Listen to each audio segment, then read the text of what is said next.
G'ani Batur. G'ani Baturning dadisi Muhammad Baqir akaning oti bovusi aslida Xotan Qaraqashliq bo'lib, uning ikkinchi bovusi Emin Niyoz Mirab ishg'olchi Ching sulolasi 1760-yildan 1767-yilgacha Sharqiy Turkistonning janubidagi viloyatlardan zodili tinjimayotgan Uchturpan, Xotan, Qashqar va Yarkan qatorliq joylaridan ilg'i o'sh elish xarakterlik odam ko'chirganda Xotan Qarqashdan ilg'i ko'chib kelganlardan biri bo'lib, ular hozirgi G'ulji nahiya Qosh yezisining Turdi-Yuzi mahallasiga o'rnashtirilgan. G'ani 1901-yili kuzda ashu Turdi-Yuzi mahallasida kambag'al dehqon Muhammad Baqir oilasida tug'ilgan. G'ani maktab yoshiga yetganda dadisi uni maktabga bergan. Lekin u hoshar siyosati tufaylidan o'qiy olmay maktabdan chiqib ketgan va 10 yoshlarga kirganda mahallasining qo'ylarini boqqan. U 15 yoshga kirganda dadisi bilan birga dehqonchilik qilgan. G'ani kichigidilla ishchan va kuchlik, g'ayratlik bola bo'lib, bola vaqtida chelishishda dang chiqargan. G'ani egiz bo'y, gavdilik, yo'g'on bosh, kelishgan, qo'y ko'z, kam so'z odam bo'lib yetilgan. 1918-yili kash kuzda G'ani gunohsiz holda 10 oy 9 tara yağmurluğa qamalgan. Bu 10 oylik turmida G'ani ko'rmaganni ko'rib, bilmaganni bilib, yashash yo'lini o'rgangan ham ko'p kishilar bilan tanishgan. G'ani turmadan chiqib ko'p o'tmay bir kuni 9 tarada birsi bilan baslashib kelib, bir otni ko'tirib 100 metr neri yerga elib berib, qaytirib kelganda xalq hayron qolgan.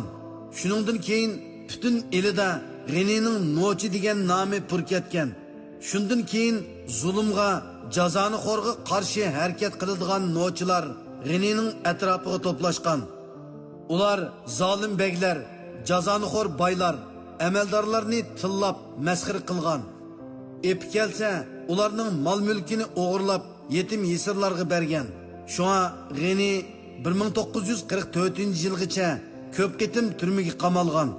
Har qitim turmaga qamalganda u to'mir kishanni uzib tashlab qochgan. U avval Urumchida Shingsayning saqchi boshqarmasining 4-turmasiga qamalgan. Keyin 2-turmaga yo'tkalgan.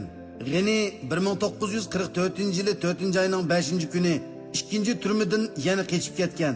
Ayni yillari Shingsayning turmasidan ko'p qitim utuqliq qochalagan nochi faqat G'ani Baturli edi. Bu kechish uningga eng qutlug' sharaflik martaba elib kelgan.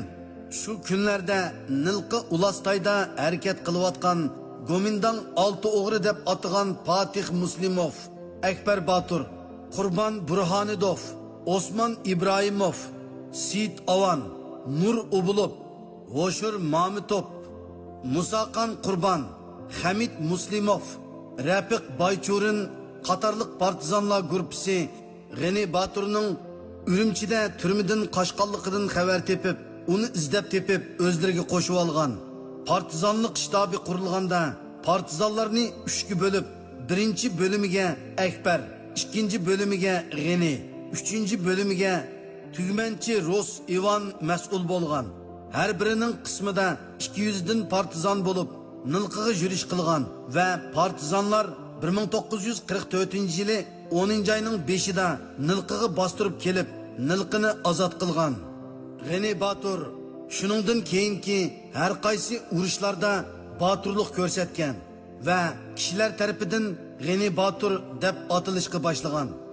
Partizanlar Gomindangning G'ulji tarafdan 10 mashinada kelgan askarlarini to'sib zarba berib, Mazar rayoniga kirgizmay yo'qtib, ularning qurol yaroqlarini g'animat olganda G'ani Batur Sultan Uvays Mazirga yo'shirin kirib